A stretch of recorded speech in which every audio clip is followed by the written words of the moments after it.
Yeah, I think we'll be live now, actually. So let me introduce you first.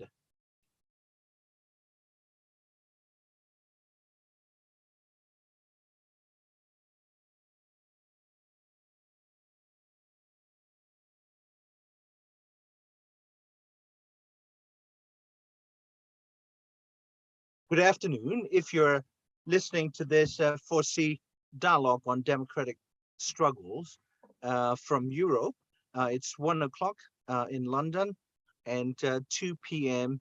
in Florence, where my distinguished guest, Giada Corsoni, is. And we will be joined by Professor Gregory Stanton from Virginia. He just returned from Bangladesh from a field trip visiting Bangladesh Rohingya refugee camps and meeting with government officials with respect to genocide prevention, accountability, and recognition of Bangladeshi genocide that they suffered back in 1971 during the War of Liberation.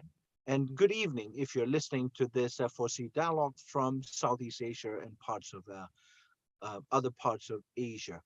I am Zarni. I'm the host and the organizer for for today's event, and the event is co-sponsored by Forces of Renewal Southeast Asia and two other allied organizations, Alliance Against Genocide and the Genocide Watch. I have with me Giada Corsoni, based in Florence. She is the coordinator for Alliance, and also she is legal associate for the Genocide Watch. Giada holds a master's in international relations and European studies, and also she did her first degree in political science and international studies or international relations. And she has also written a thesis on the Rohingya genocide and has been closely following what is going on in her backyard, Ukraine. Giada, welcome. And as you know, we have these two very different movements. Both are opposed, fiercely to the occupational forces. One, the occupation force of Russia in Ukraine, and in breach of international law, and the essentially Westphalian arrangement that sovereign states must not invade one another. And then back in Myanmar, on the other hand, it's essentially an internecine or civil war.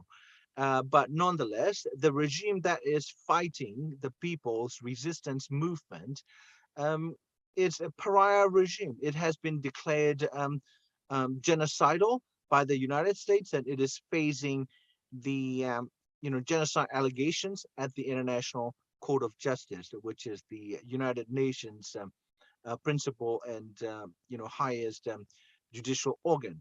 So, can you give our listeners your analysis of the two situations that you are, very much familiar with? Thank you, Zarni. Thank you very much. Before starting, I would like to underline the fact that opinions are on my own and don't reflect necessarily the position of Genocide Watch and the Alliance Against Genocide. So yes, of course, I would start by give you an insight of what is going on and the reasons of the two conflicts, that's in Myanmar and the one in Ukraine. Starting from the most recent one, so starting from the conflicts in Ukraine, what according to me you should have in mind is the fact that according to Putin, the Ukraine has always belonged to Russia, because according to Putin, the Soviet Union collapse was the greatest tragedy of the 20th century. And so what he's trying to do right now is to not only to give again Russia a role of superpower in international affairs, but also to maintain again an influence on the Soviet former Soviet republics. It's important to also to remember that starting from 1991, so the year of the collapse of the Soviet Union and consequently the independence of Ukraine, in Ukraine, pro-Russian and pro-European government have alternated. So a turning point, for example, was 2014 when the pro-Russian government of Yanukovych was substituted with the government of Poroshenko that was pro-Europe, so pro-European government. And in 2014, as you remember, Putin then made the annexion of Crimea, which was the majority composed by people ethnically and linguistically Russian. Another, element that maybe led Putin to, make the invasion, so the aggression against Ukraine, so against the sovereign state, can be something more ideological, because Putin doesn't like too much the idea of Westernization, and Ukraine is Westernized at Putin's eyes. Some movements, and the pressure, internal pressure of Westernization happened. Also in Russia. And so this could be also another element to take into consideration. Now, the situation are different, because in Myanmar, we have a civil war. So we have a government that is opposing to, civil disobedience to people who reacted to the power took illegally by the Myanmar, by the Myanmar army. On the other hand, in Ukraine, you have, an invasion, you have an aggression, and so you have a violation of the Article 2.4 of the United Nations Charter. So you have a violation of the sovereignty of a state.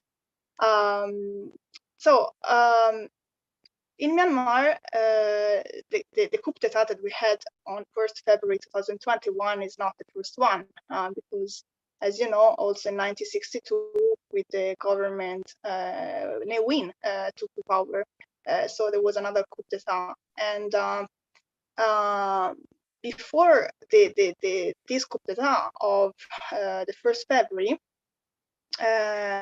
the army, the military in Myanmar also had the control and the power on 3 key ministries, the Ministry of Defense and the Ministry of External Affairs and Internal Affairs. And they control more than the 80% of the public administration in Myanmar. So the presence in political affairs was stronger before. And when it comes to elections in 2020, and when it comes to the victory of the National League for Democracy, they, felt in minority, because the National League for Democracy had more seats in parliament with respect to them. And then from here, the idea of the coup. So of course, you have 2 different kind of, movements. On one hand, you have a civil disobedience in Myanmar, which is really strong.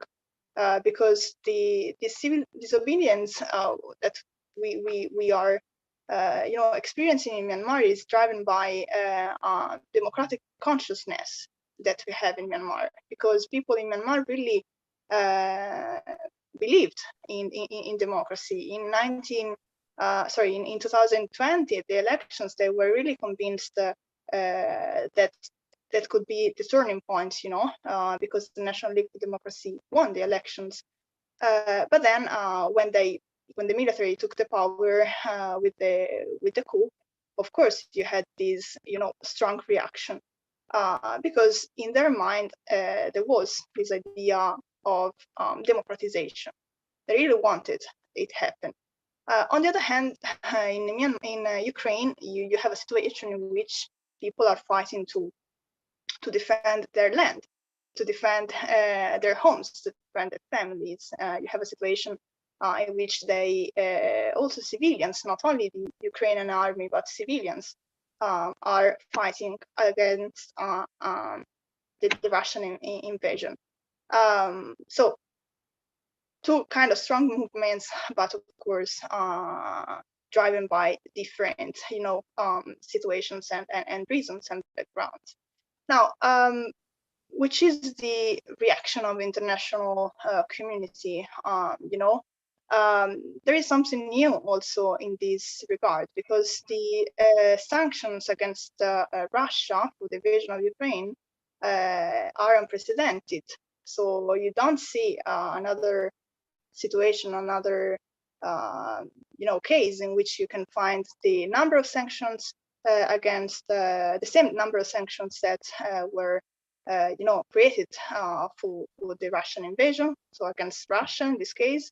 And also it is unprecedented for the number of states participating in these sanctions that are not only European states, but go also beyond Europe and reach also states like Japan. So a great echo of the sanctions, and so these restrictive measures, as the European Union called them, against Russia. There have been also sanctions against Myanmar, of course, by the European Union, for example, but less with respect to the number of sanctions and also the echoes that these restrictive measures had respect to the Russian invasion right now. So a different, again, measures taken in terms of also states participating in these sanctions. Also, because you have to remember that Myanmar is interesting, for example, for nearer countries or superpowers like China, for example, which has interest in the oil and gas pipelines that link the southern western region of China to the Rakhine state in Myanmar. Yeah, this is the framework that we can analyze maybe in the Southeast Asia, and this is just an idea of what could be done is a stronger cooperation between among the states of Southeast Asia, and so to work more on diplomacy. I stop here for a moment. Yeah, we will be joined by Professor Gregory Stanton from Virginia shortly. But before he gets on our the dialogue platform, let me ask you about your involvement with the the campaign for Rohingya genocide recognition. Just as a brief detour, you have been acting as an advisor to some of the international campaigns on Rohingya issues. Can you share your thoughts on the the universal jurisdiction, as well as the the U.S. designating the crime that the Burmese military, essentially Burmese state, in fact, because it's not just the military. The GREC is coming on, but nonetheless, go ahead and share your thoughts on universal jurisdiction case that you are also assisting. Yeah, so I have been following the Rohingya, the genocide against the Rohingya since years. When I wrote in 2018 my dissertation, my bachelor's dissertation, and actually, as you know, the case of the Rohingya genocide is open in the International Court of Justice, but also at the ICC, so the International Criminal Court. What's the main difference is the ICC prosecutes people, individuals. On the other hand, you have the ICJ, so International Court of Justice, which it's the body who solve the controversies between states. So Myanmar is not a state party to the Rome Statute, which is the basis for the jurisdiction of the ICC. But there is an investigation ongoing in the court, the ICC, due to the fact that one element of the crime is the deportation happened between the Burmese and the Bangladeshi border. So just because this element takes and affects a state party that is Bangladesh, you have this case open at the ICC. On the other hand, you have the case open at the ICJ, so the International Court of Justice, because the Gambia, brought the Myanmar before the court for the alleged violations of the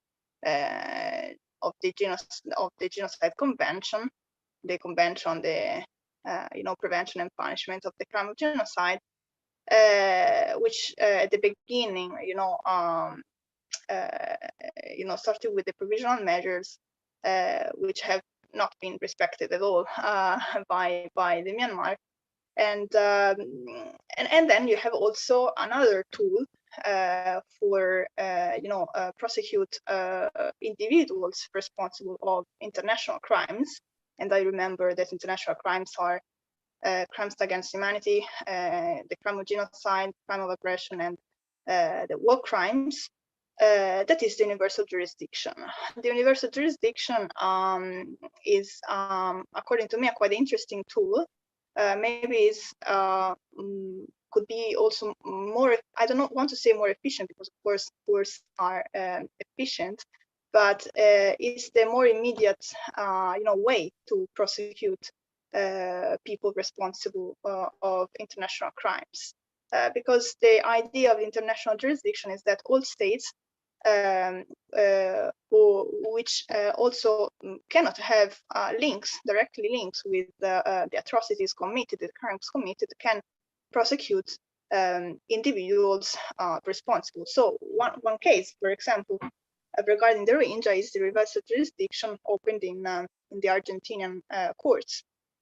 So Argentina, as a state, opened this case based on universal jurisdiction to prosecute people, individuals in Myanmar, militaries responsible for the alleged genocide against the Rohingya population, Rohingya minority. So universal jurisdiction is a tool that is useful when you have a state that is not, party of the Rome Statute. When the Security Council, which is, the body that can address also to the ICC a case in which alleged international crimes are committed, remains, doesn't act. So when the Security Council doesn't act, you can also have the universal jurisdiction at your disposal. And third, when internal courts or tribunals cannot act for various reasons, because you are finding a way in which your country is destroyed, and then you don't have physical, tribunals. When you have high level of corruption in a state, and so on. I mean, the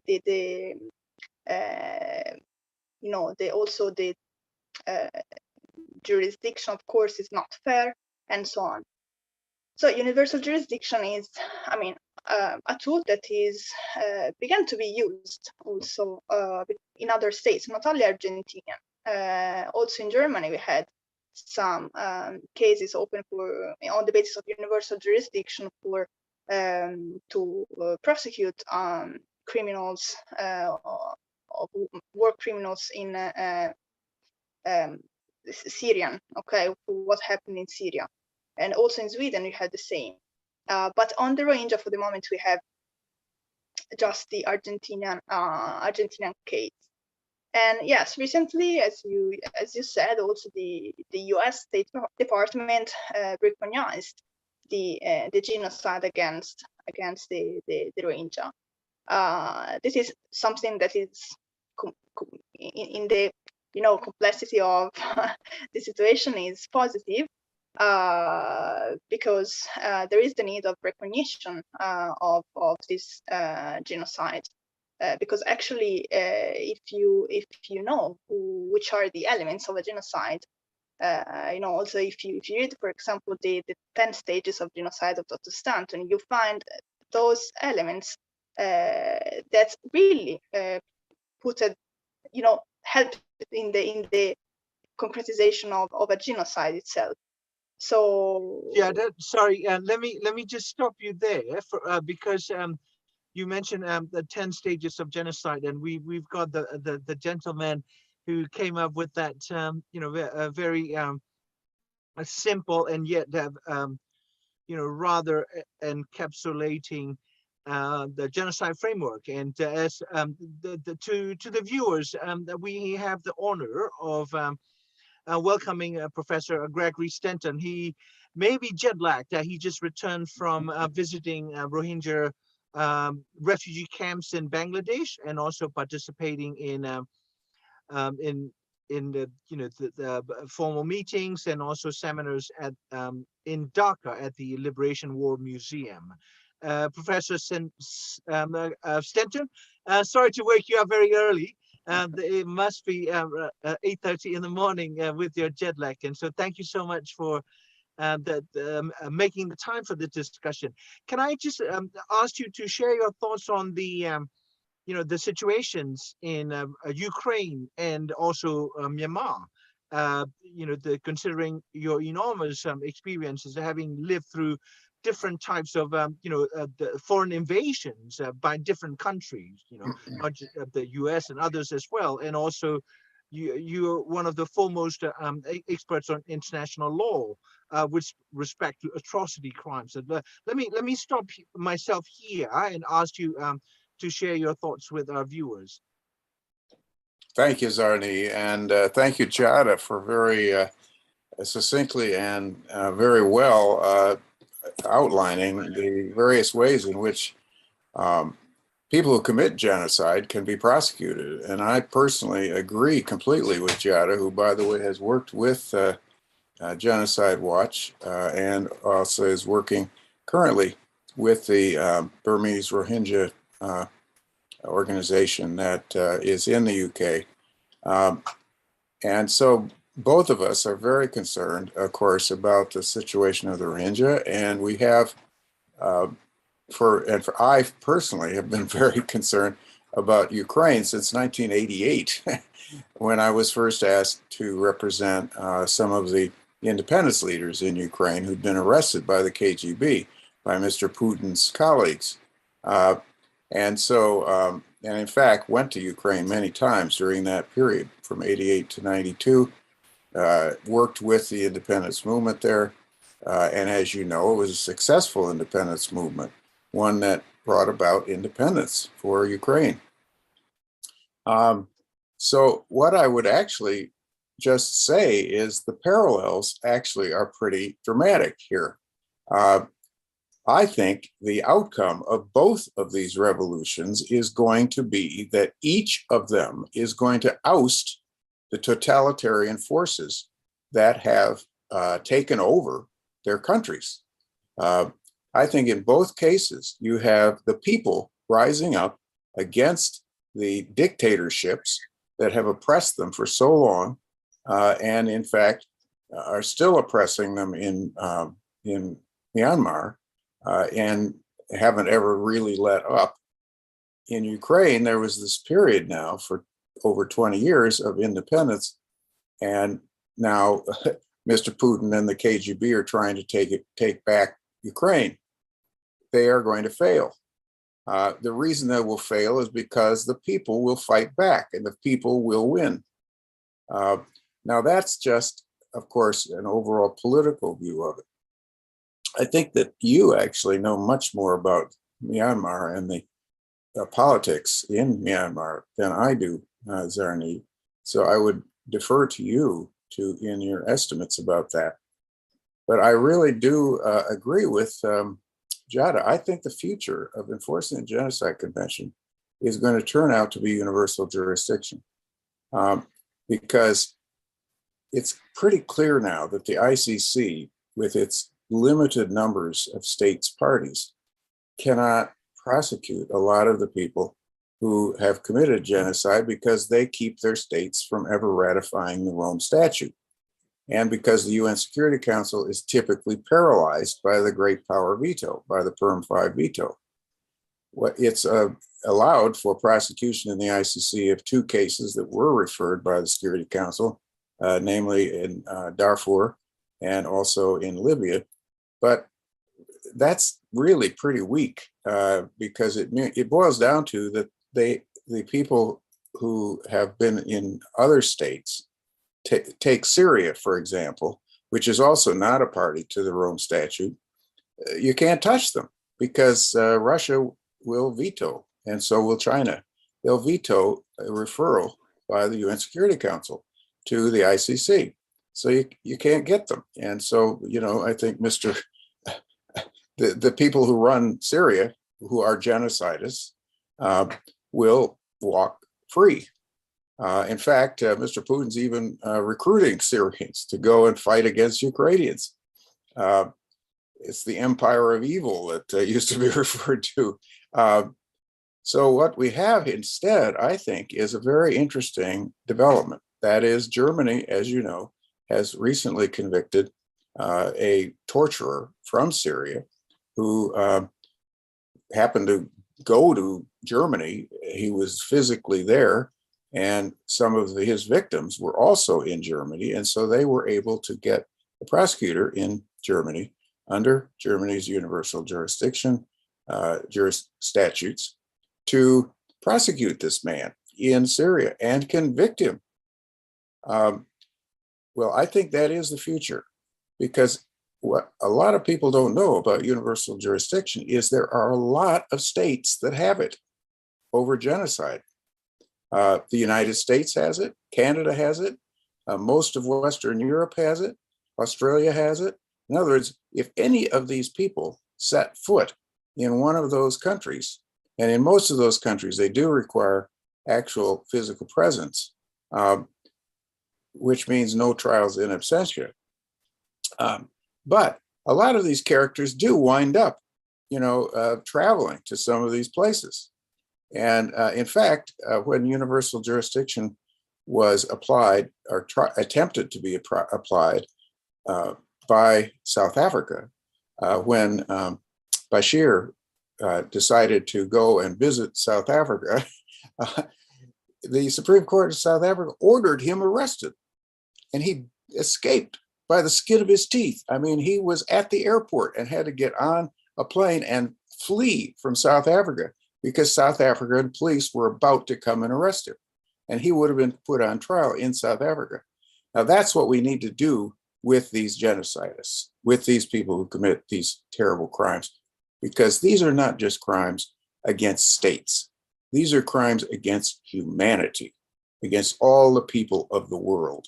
And when we talk about genocide, we are talking about the worst of all such crimes, because literally to commit genocide, to remove an entire people or an entire culture from the planet, or to even destroy part of it, like the leading part, like the intellectuals, for instance, or so forth, it is a loss to all of us, to all of humanity. It is not just a loss to some state. And that's why I believe universal jurisdiction is going to turn out to be the best way for us to put these people on trial. Can I, taking your point on the, the uses of international law and, legal concepts and national courts, for instance, that universal jurisdiction will be rendered through national courts when international courts are proving themselves to be inadequately staffed or, politically constrained, as it were, right, by the superpowers around the world. Moving away from the judicial processes as venues for accountability and justice, do you see the categorical differences between, say, a state such as or military controlled state, such as Myanmar or Burma, using all organs of the state to perpetrate, atrocity crimes within the national boundaries, right? Like genocide, crimes against humanity, war crimes, torture, right? Versus, a neo-totalitarian state such as Russian Federation under Putin, committing what Philippe Sands has passionately written about as the crime of aggression, which is a crime that was used to try the surviving senior Nazi leaders like Hermann Göring and others at Nuremberg trials. It seems to me that the international community, so-called, has reacted in two very radically different fashions to the violations of international law, right? In the case of Burma, because genocides and crimes against humanity are perpetrated within the national boundary with limited impact across the border, not disrupting international trade or state-to-state relations, as it were. And then in the case of Russia, the international community, particularly the Western-leaning and Western world, have responded in a rather unprecedented fashion, saying, like the European Union leaders and Joe Biden administration have said, we will make sure Russia has no future or no economy as long as Russia continues to commit this crime of aggression against a sovereign state. So is it the only difference, crimes committed within the national boundaries and crimes committed across national boundaries? They're both, in blatant breach of international norms and treaty. Genocide Convention is a binding interstate treaty with 150 state parties. It has a lot more state parties than the Rome Statute that established the International Criminal Court. So how do you see, how do you explain this radical responses coming from the democratic world to two situations where, both sets of international laws and treaties are blatantly and verifiably violated? Professor Stenton, and then Giada. That, I think, is a very useful distinction that you've just made, Zarni, and that is the distinction between trying individuals for these crimes and essentially trying states, because aggression is the essential crime of a state. It is the crime in which one state attacks another. And in fact, in the original agreements in Rome that resulted in the Rome Statute, aggression was sort of held in abeyance. It was left out of full definition because at that time there wasn't agreement on it.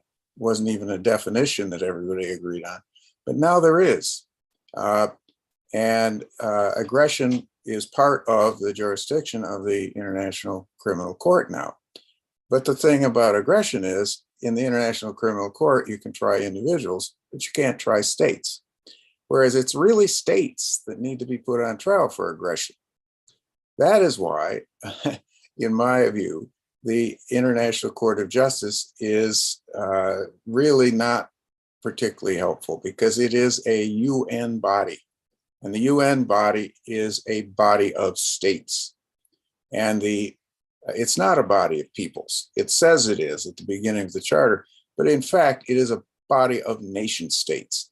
And nation states protect each other. They don't want to try each other. I believe that's one of the reasons why the International Court of Justice in both the Bosnia case and the Croatia case got it wrong. They let Serbia off the hook. They said, if there's any other possible explanation for what Serbia did in both Bosnia and in Croatia besides genocide, then it can't be genocide. Now, that's an absurd position legally. It's like saying if somebody points a gun and shoots it and kills another person, but also has another intention, which is, for instance, to rob that person, that you can't put them on trial for murder. Now, that's nuts. That's crazy. But that was the view. Sorry, you have written extensively and spoken out against this, nonsensical exclusivity of single intent. That Right. has, essentially rendered genocide convention unusable. You see what I mean? And then in your one of your latest essays, I think like Giada as well. Giada was the co-author of that. Yeah, Yes. exactly. Yeah, and then you both argue that the enforceability is what distinguishes a statement from a law. And if a law becomes interpreted, or if a law is interpreted in such a way that becomes unusable or non-enforceable, then the law is rendered utterly toothless. Yeah. So It's hard that's your to, argument. in fact, it's even hard to call it law because, I'm an anthropologist as well as a lawyer, as you know. And one of my professors who wrote, I think, the best book on the anthropology of law, Leopold Pospisil, who taught at Yale when I was a student there, he said there were 4 basic attributes of law, and you didn't have law unless you had all 4. The first is that the law has to be made by a legitimate, authoritative decision maker. In other words, you can't just have some, guy say, "Oh, walks out on the street. It says it's illegal on this street now to cross on the left side," or something like that. This guy doesn't have any authority to make that kind of a statement, whereas a legislature or a government does. So that's how you have authoritative decision. The second thing is it has to be of general applicability. In other words, it applies to everybody. It's not just pointing to one person and say, you can't do this. And then thirdly, it has to have the character of obligation. In other words, it isn't just say, "Oh, you might want to do this." It says you must do this or you must not do this. But the fourth attribute that makes law law, and it is essential to making law, is its enforcement or its enforceability. Now, a lot of international law, of course, is enforced through mutual agreement. In other words, through voluntary agreement and adherence to the law. But when you have a situation where you can't enforce it at all because the courts, in this case, the ICJ, have made it unenforceable, and that's what they've done in both the Bosnia and Croatia cases. As you say, they've rendered the Genocide Convention unusable. I'm sorry, that's no longer law.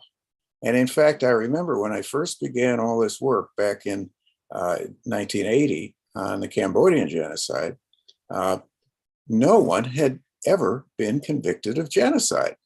At Nuremberg, of course, they'd been convicted of crimes against humanity and what we would now call genocide. But at the time, the court in Nuremberg didn't use the term genocide in those convictions. So the Genocide Convention was a piece of paper. It wasn't really applicable law. Nobody could be convicted of it. It hadn't been enforced. One of the reasons that I started the Cambodian Genocide Project in 1980 was to get it made into law, to actually enforce it. And of course, that is what we managed to do for the first time in the Rwandan Tribunal, which I was also very involved, of course, in creating. And that tribunal had the very first conviction, in that case, of a head of state, and then later of other people in the Rwandan government, governors and so forth, of genocide. So it came out with 92 convictions for genocide. So finally, the Genocide Convention became law. What I'm worried about right now, and what Giada and I wrote this article about, was that if we continue to apply these precedents of Bosnia and Croatia, you really can't say that the Genocide Convention is law anymore. Yeah. Can I want to return to the the distinction you made earlier about, the individual responsibility of perpetrators, and the responsibility of states, right? Later, because it is such a crucial distinction, and in terms of coming up with policies or other measures to either prevent or establish accountability. I think both issues need to be addressed because genocides are not just simply crimes of passion. It isn't that someone like stole your lover and then at the heat of the passion you commit a homicide, right? That these are like institutionally planned and organized and executed crimes, as you will develop in your 10-stage genocide framework. Let me just invite the Giada back because that she has done a quite significant amount of work on the different types of international crimes involving military situations. The Giada, can you explain to the viewers how, in the eyes of the international law, like what we call invasions or wars or armed conflict or military operations, how do the legal eyes view these scenarios that we see both in Burma or Myanmar and in Ukraine? Yes, so international law distinguishes, first of all, between two types of conflicts, the international armed conflict and non-international armed conflict. The distinction is crucial because in the case we are in a situation of international conflict, it means that we are in a situation in which two or more states are fighting each other. And some rules of international humanitarian law applies in this case. On the other hand, non-international armed conflict are those situations in which you have, on one hand, a state, and on the other hand, non-state actors, so internal groups, for example, internal armed groups. So the conflict in Ukraine is, of course, an international armed conflict because you have, the fight between Russia and Ukraine. So you have involved two states. In Myanmar, we have a situation of non-international armed conflict because you have, the strong movement, the strong civil disobedience, people who, and also, internal organized group and armed group who fight against the government, so against the state. It's important to make the distinction because the international humanitarian law provides different norms respecting to the fact that we are finding in one situation or in another. And especially, it's important to understand that war crimes are committed when we have grave violations, so grave breaches of international humanitarian law. And then which are these breaches, these grave violations of international humanitarian law or IHL? First of all, the targeting of civilians, and then also of the group of people, of persons, which are called hors de combat. That means people who are not no more fighting, like wounded or sick, but also prisoners of war or persons who are out of the combat. So this is the principle that is called principle of humanity under IHL.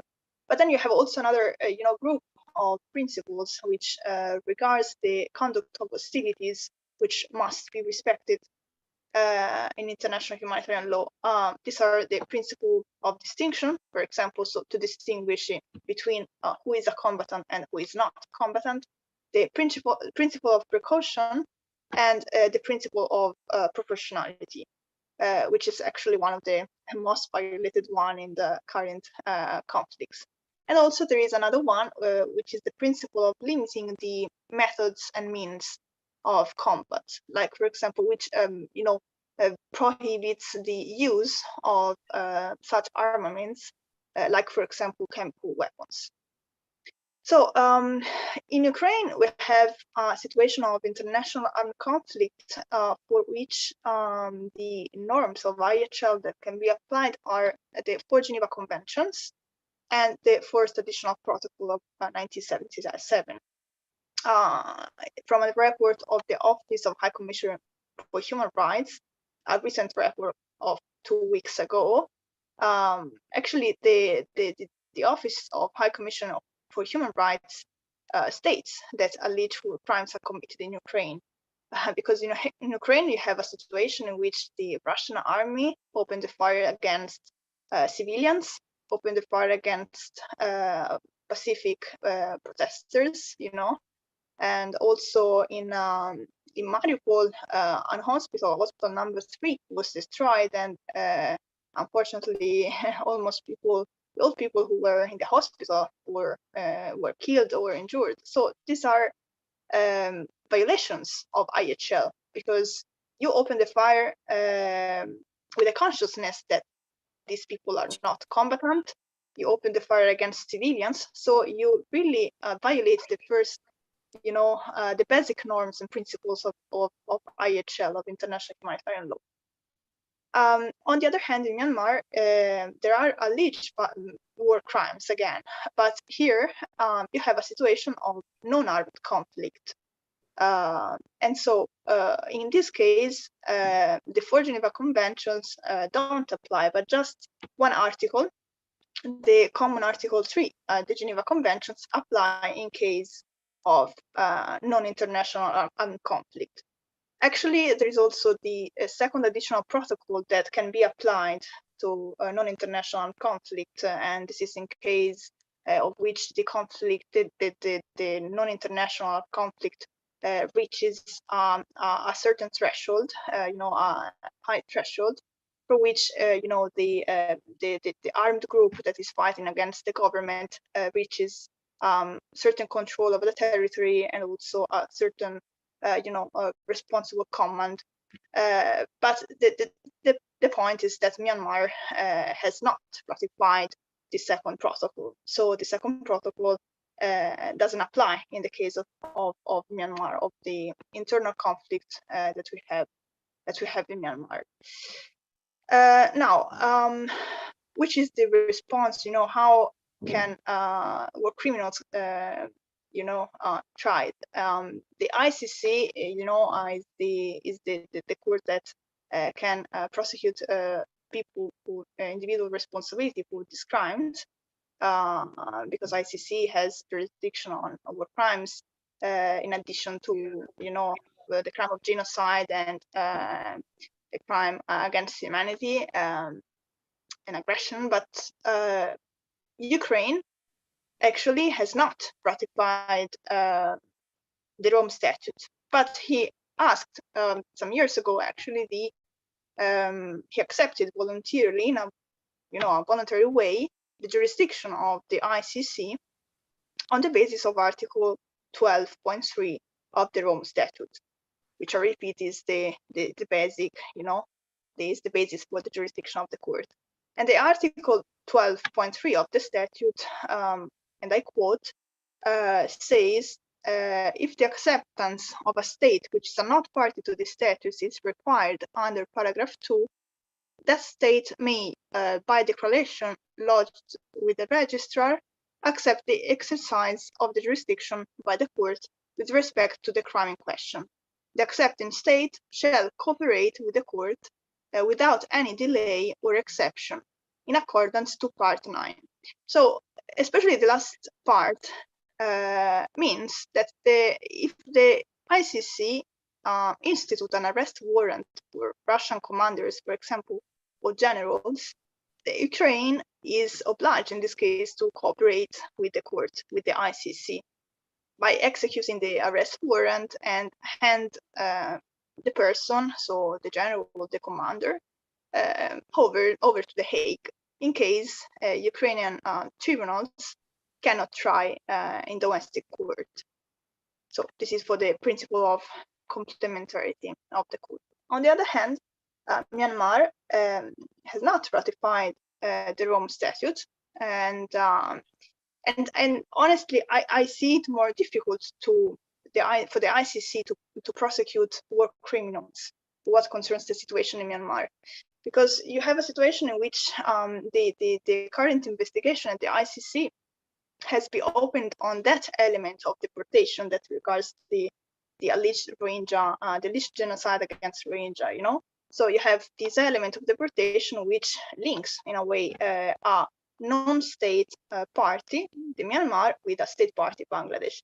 But the the facts, the events after the coup, so after the 1st February of 2021, and so the alleged war crimes may be not under the jurisdiction of the court because they don't have this link with the Bangladesh in this case, and also because again Myanmar is not a party of the Rome Statute. So again, we can, which means we have now a disposal, for also war criminals and to prosecute war criminals, the universal jurisdiction, because universal jurisdiction can be a way, as it happens in Germany for Syrian war criminals. It can be a way again to prosecute people responsible for war crimes in case the state is not a member of the Rome Statute, in case the Security Council is blocked because of vetoes, and because the internal courts are unable, to try these people. Yeah, thanks, Giada. Let me just ask some, devil's advocate question to Professor Stenton. Earlier you mentioned the fourth element of fourth characteristics of what would be a good law, a law that can be enforced, the enforceability and then the general applicability. Yeah, that we cannot be selective about applying a particular international law, saying that, okay, all right, we will be lenient because you are our protected state, and then you will apply this law harshly against a non-allied state, right? So as you know, all the veto power wielders at the UN Security Council have at one point or the other, or in some cases rather frequently, they behave as if they were above the law, and all the major powers, like going all the way back to the Cold War. Soviet Union invaded Hungary in 1956 when Hungarian people rose up in a democratic uprising, and then they put it down. And then another 30 years of the totalitarian rule blanketed the entire Eastern Europe. Then, by the same token, the United States has also had, many international cases of violations, like Vietnam and other places.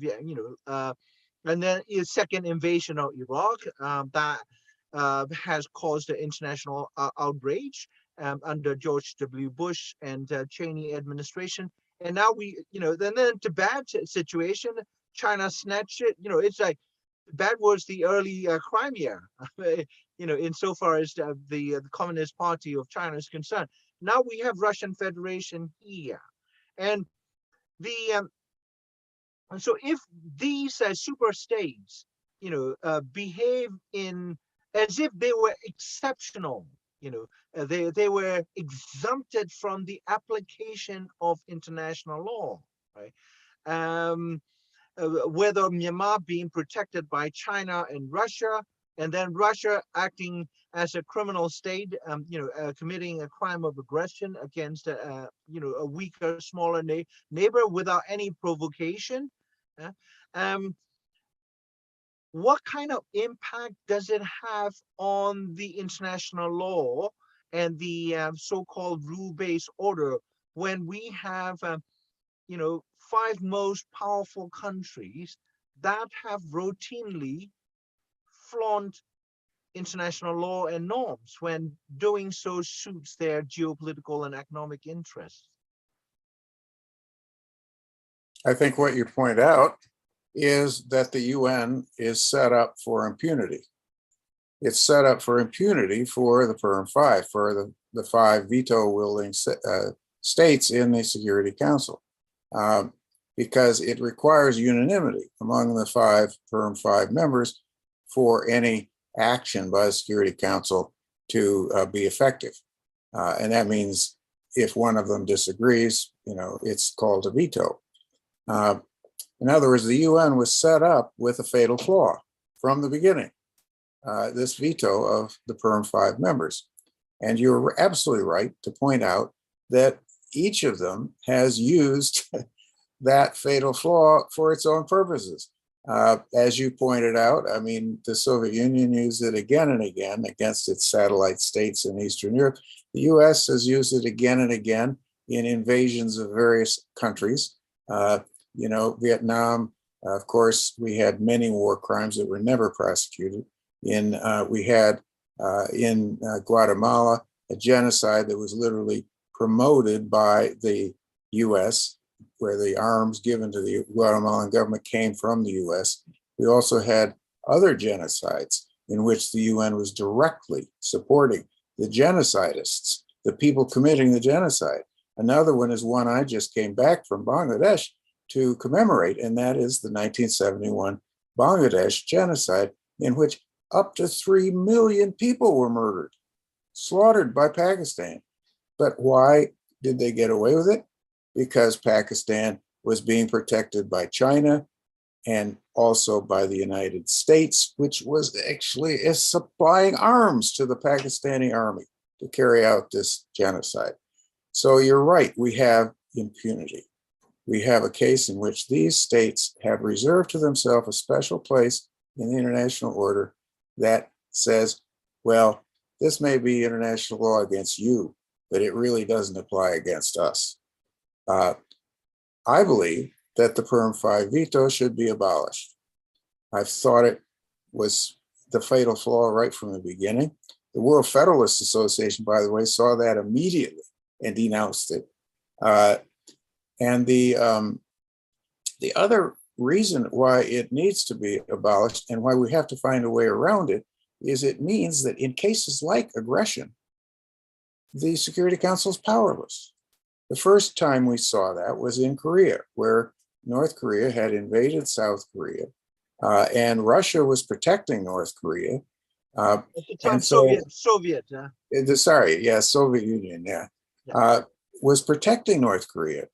But the Soviet Union made a really major, let us say, tactical mistake.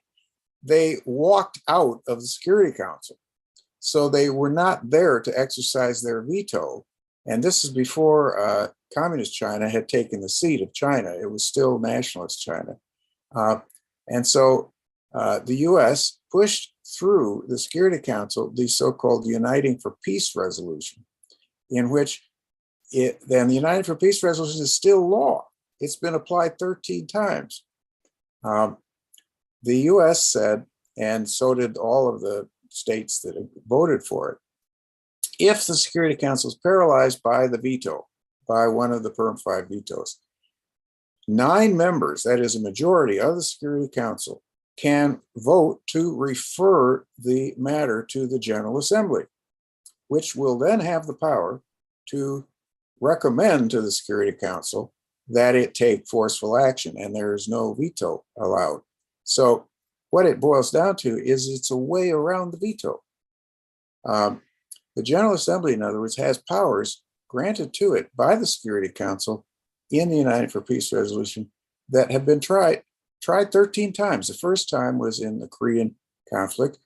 By the way, it's why people still call it the police action, Korean police action, as opposed to the Korean War, because it was the UN that authorized it. But again, in Suez, in the Congo, a number of cases like this where the United for Peace resolution has been invoked. So to get around the veto, we used it to create the Cambodian Tribunal in Cambodia. I knew that if we were going to prosecute the Khmer Rouge, somehow we had to get around the Chinese veto. And so the way we did it is we had the Cambodian government At that time, it had 2 prime ministers simultaneously. But both prime ministers agreed to send a communication to the Secretary General of the UN asking for assistance from the UN to set up a mixed tribunal. In other words, both a national and international tribunal. And that is how we got the extraordinary chambers in the courts of Cambodia. In other words, the Khmer Rouge Tribunal. It was set up by a combination of the authority of the national courts in Cambodia and the assistance of the United Nations. So the majority of the judges, by just 1 judge in each chamber, was Cambodian. But in addition to that, you had international judges. In order for you to have a conviction, at least one of the international judges or one of the Cambodian judges had to be in agreement with the conviction. And in each of these cases, it was always a unanimous conviction because the people being tried were so obviously guilty. Nguyen Chea, Khieu Samphan, Doik, these are people who were really guilty of mass murder and genocide. So what we had was a way to show how you can put people on trial by avoiding the authority of the UN Security Council. Now, I believe that's what should be done here for Ukraine. I think it's time for, and already, by the way, the United for Peace resolution has been invoked for Ukraine. And that is why you have a resolution that passed almost immediately in the UN General Assembly with only 5 votes against it. 5 votes out of the whole membership of the UN voted against this overwhelming resolution to condemn the Ukrainian invasion and to order Russia to pull its troops out. That's the kind of authority we need from the United Nations. And I would like to see that same authority invoked to set up a tribunal to try these people who have committed these crimes, war crimes, crimes against humanity, and I believe genocidal crimes in Ukraine. Right. And after that, and the other, of course, is the ICC, which also has jurisdiction because, as Giada has pointed out, Ukraine invoked Article 12.3 of the Rome Statute to grant jurisdiction by the ICC over those crimes in Ukraine. Yeah. So staying with Professor Stenton for a few more minutes, because of the issue of international accountability, for a super state or like one of the Perm 5 states, such as the Russian Federation, there's a structural barrier, which is like the Russian Federation can always exercise and is expected to exercise veto power over any the resolutions that call for accountability of Russian leaders, say Vladimir Putin, right, and others like the Sergei Lavrov, his foreign minister. But the when we had the Conference on International Accountability on Genocide against Rohingya at Columbia or Barnard College, that you spoke there as well, and one of the Columbia University professors, an Israeli scholar, pointed out rather empirically that going after criminal leaders of criminal states require first and foremost the collapse or military defeat of those states, right? So you talk about the ECCC, the Khmer Rouge Tribunal. We're talking about the post-Khmer Rouge Cambodia, where the genocidal state had collapsed. The Tokyo Tribunal that followed the Nuremberg Tribunal in 1946. The same thing, like only after the unconditional surrender of the Japanese imperial state, right? And with the exception of the empire, the rest of the the fascist leadership of wartime Japan were tried. Yeah, about a dozen of them. Then you've got Nuremberg, right? So we are looking at scenarios where the perpetrating state structures collapse, or they were defeated, or completely or forcibly reformed, as it were. But in the case of Burma, where Burma does, or Myanmar, although it doesn't have the structural capacity to push back the international campaign for accountability, but its military remains, it's no longer 100% in charge of the state. That's why, like, it's the status as a state actor has been severely challenged. It's fighting, basically multi-front war. This is a regime against the entire society, not just like Rohingya or Rakhine or the other ethnic minorities, or even like the Buddhist majority. So in that scenario,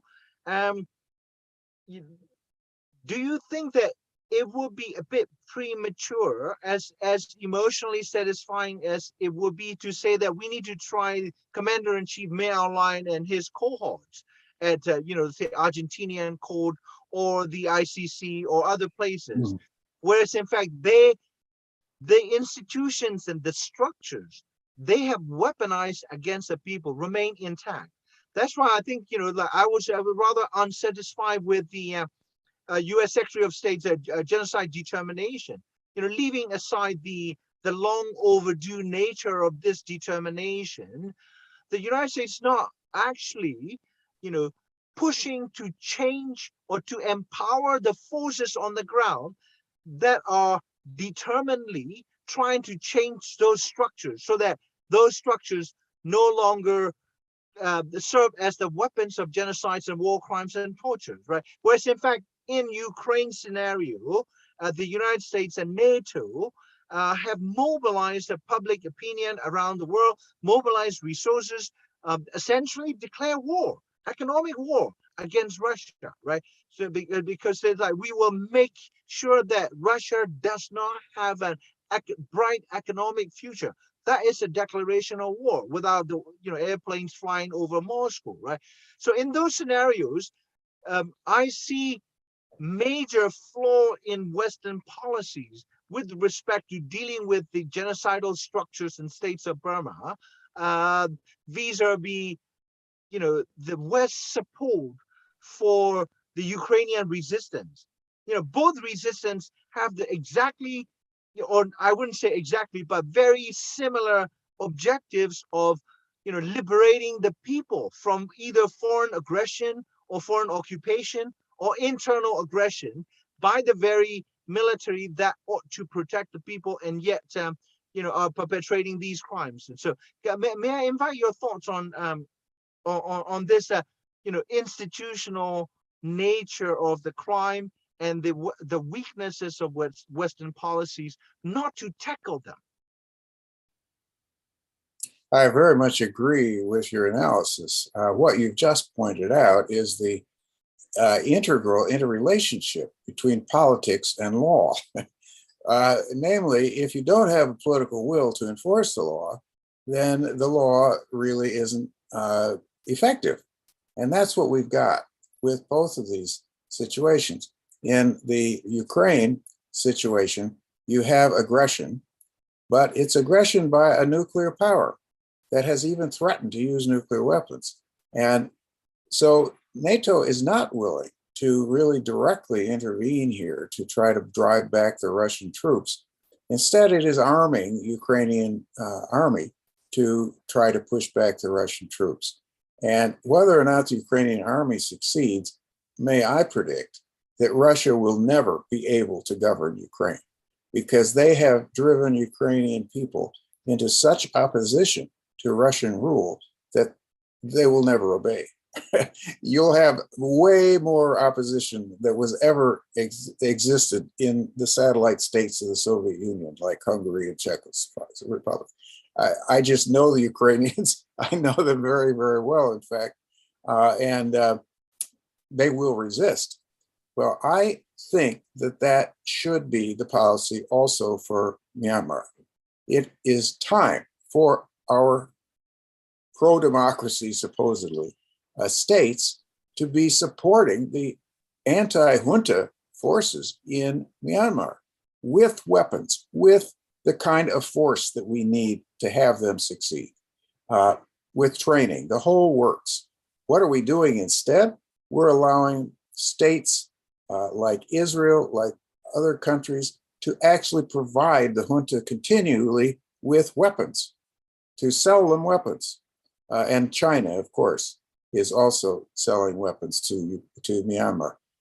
What we need is a weapons embargo, a total arms embargo on any sales of weapons to Myanmar. But more than that, we need to actually empower the opposition forces with the kinds of, and I would say, aggressive weaponry needed to bring down that regime. You're absolutely right that it was Vietnam's intervention in Cambodia, for instance, that brought down the Khmer Rouge, that defeated them militarily, and that made it possible for us to have the ECCC, the Extraordinary Chambers in the Courts of Cambodia. It wouldn't have been possible had the Khmer Rouge still been in power. So what you say is absolutely right. I would like to see a much more, let us say, forceful policy by the West, by all of the countries in the world, to bring down this junta in Myanmar. They are an illegitimate government. They are not, they even overthrow a democratically elected government. How they can even claim to represent Myanmar in the International Court of Justice is something beyond me. And as you know, John Packer and I have written an article saying to the ICJ, don't let this happen. Don't let these guys represent, these thugs represent Myanmar at the International Court of Justice. When Aung San Suu Kyi, despite her, I believe, racist views, did represent the state of Myanmar in the International Court of Justice, that was at least a democratically elected leader. Whereas now you don't have any democratically elected people who are representing Myanmar. In my view, the ICJ should suspend the case until the junta is overthrown and until you do have a legitimate government.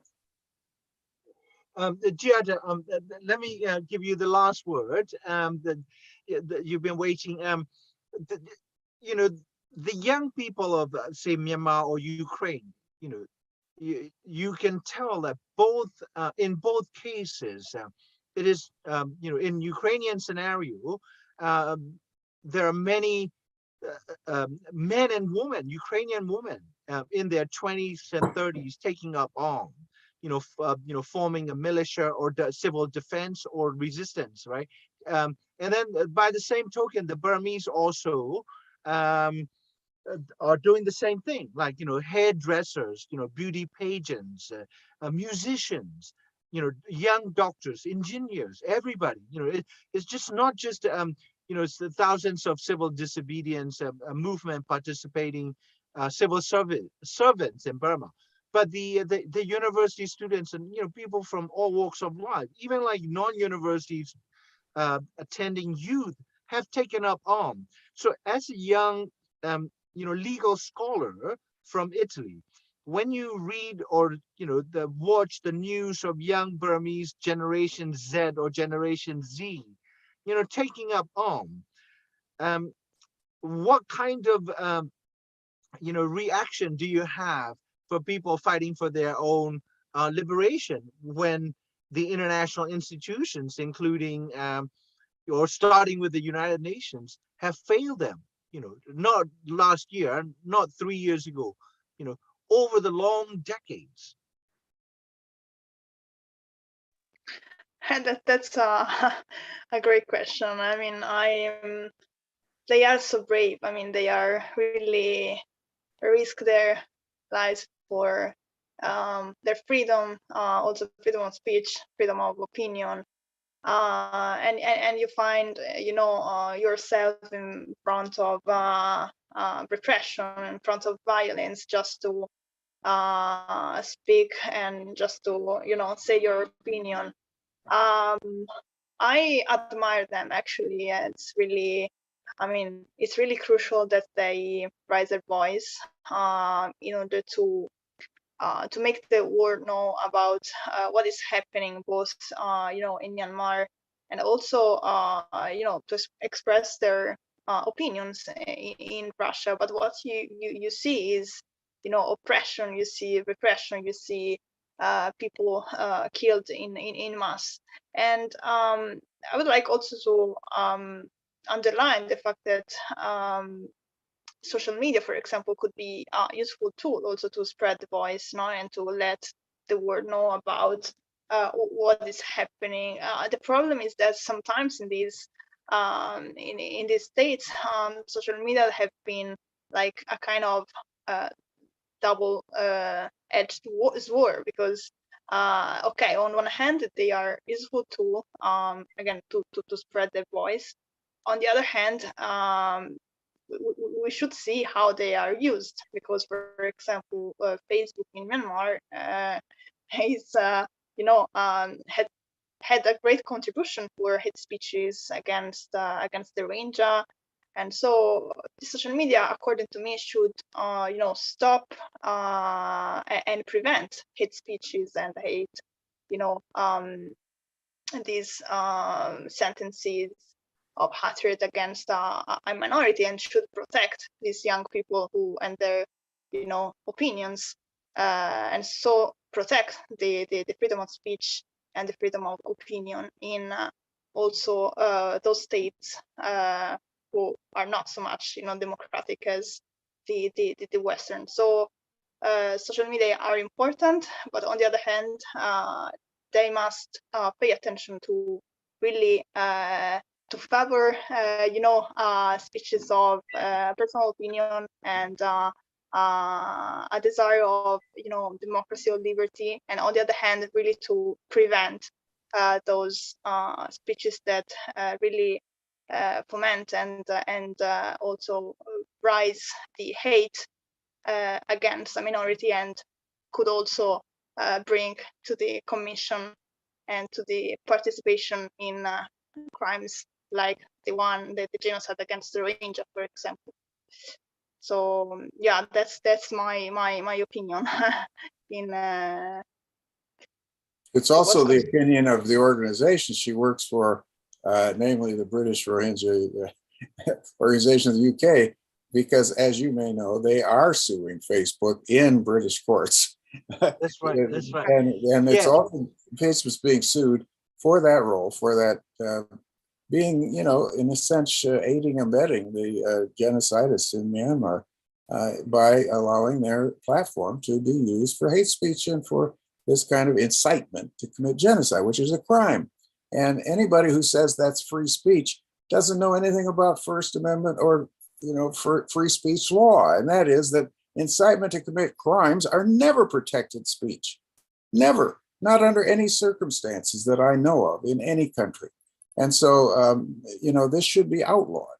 But by having this law in the United States Communications Decency Act, Section 230, that essentially immunizes Facebook, Google, and these other platforms, it makes it impossible to sue them here in the United States. But believe me, that's not the only place that they are going to be sued. And that's one of the reasons, well, may I say so? One of the reasons that I went to Bangladesh this past week, because they have a Digital Security Act there that has long-arm jurisdiction. It's essentially reaches across borders and under which there can be lawsuits for violation that have been perpetrated in another country. And that's welcome news. Yes, and I'm thrilled, by the way. I was able to meet with the foreign minister of Bangladesh for over an hour. And I think the results of that meeting may well become public in some form in the next few months. And they also met with some of the lawyers in Bangladesh who are experts on digital law and on laws that do concern Facebook and these social media and so forth. So I'm convinced that this may be an example of David again taking on Goliath being Facebook with trillions of dollars. But that doesn't mean that one little boy with a stone in a sling cannot defeat that huge monster that we call Facebook. Well, I think that the U.S. social media giants have become sixth and seventh veto wielder in international politics, as it were. And also, I think that both of you might be aware that there's a project called Myanmar Accountability Project, based in London, and they have just filed, the criminal lawsuit against the Burmese regime in the Turkish court. Because Turkey is a signatory or state party to the Convention Against the Torture, and so they have just earlier this week, through the Turkish legal council, the project has filed the case against Myanmar military, activating or applying the international UN Convention Against Torture. And that, by the way, is that's news to me, and I'm very delighted. Yes, that it happened in the last the 3 or 4 days. That's really wonderful news. And by the way, that is one of the other conventions where universal jurisdiction applies. It's right in the convention itself. The Anti-Torture Convention is one of universal jurisdiction, including here in the United States. Everywhere any country ratifies that international convention against torture, they accept universal jurisdiction. So that means the Torture Convention can be used a lot of places against a lot of regimes, and I hope it will be. Yeah, well, on that hopeful note, let me just bring this dialogue to a close. And to our viewers, you'll be listening to Professor Gregory Stanton, a very renowned genocide scholar and former U.S. diplomat, and also the gentleman who has had his hand behind so many worthy international campaigns and legal projects, and he is also the founding president of Genocide Watch. And then we also have a younger generation anti-genocide the legal scholar and campaigner in Florence, Giada Corsoni, the international law and European studies expert. That she works as a alliance against genocide as a coordinator, and also she is a legal associate with Professor Stenton's organization, Genocide Watch. And I want to thank you very much to both of you for taking the time, especially Professor Stenton, despite his jet lag in early morning. So we will speak again. I'm sure we will, and I thank you, Zarni and Giada, for organizing this session, and I hope those who watch it will find it useful. Okay, thank you, and you all have a good night in Asia. So both of you have a